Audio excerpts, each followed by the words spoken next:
Example 4 is another tangent line question, and it says, find the equation of a line that is parallel to this line and tangent to this graph.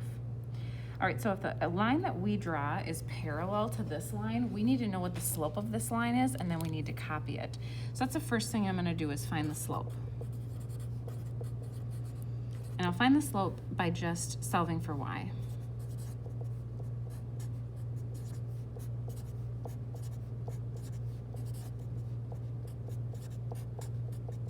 All right, so I solve for y, and so my slope is gonna be -1/2. All right, the other thing I need if I'm gonna write an equation of a line is I need a point. And I don't have a point x or y, and all I have is a slope. Now I do have a function, and I can do the derivative of this function, but I'm not gonna have an x value to plug in for it, but I do already know my slope. So my plan is gonna be find the derivative, and then I'm gonna set it equal to what I know the slope is. So I'm gonna find the derivative, set it equal to -1/2.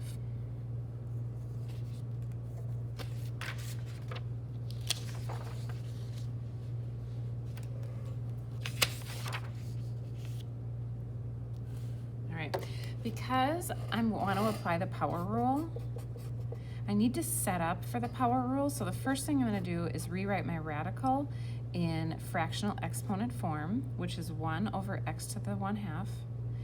Then I'm going to move it up to the top so that it's not in the denominator, but it's in the numerator of the fraction, or the main level of the equation.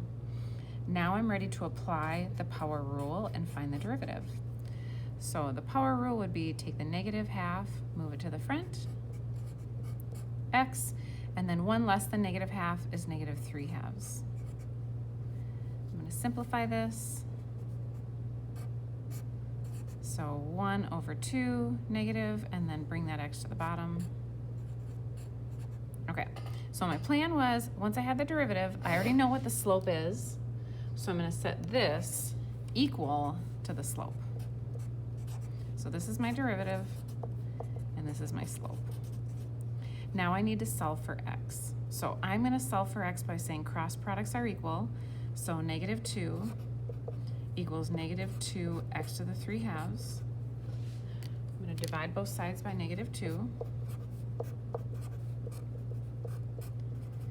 And then how I get rid of a 3/2 is I raise each side to the power of 2/3.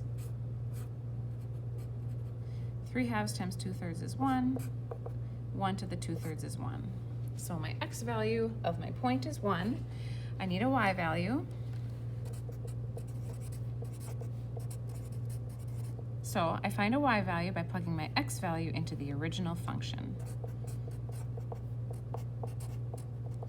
And my y value is 1. So now I have a full point, 1, 1. I have a slope, -1/2, and I can use my point slope form to plug in my point and my slope. Y minus 1 equals slope, x minus 1, simplify.